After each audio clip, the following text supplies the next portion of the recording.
रत्नेश्वर्यै नमः। शर्वोपचारार्थिगन्धाक्षतपुष्पाणिं समर्पयामि।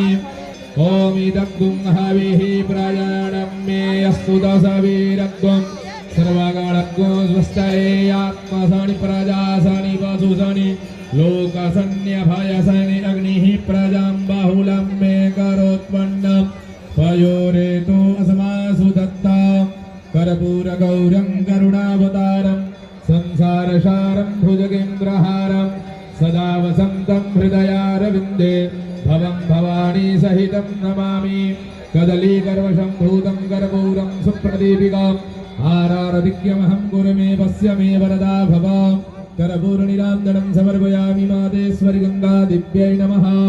जलेन शीतलीकरणं पुष्पै देवताभिवन्दनम् आरोग्यार्थे आत्माभिवन्दनं परमात्माभिवन्दनम् आरारदिग्रहणं हस्त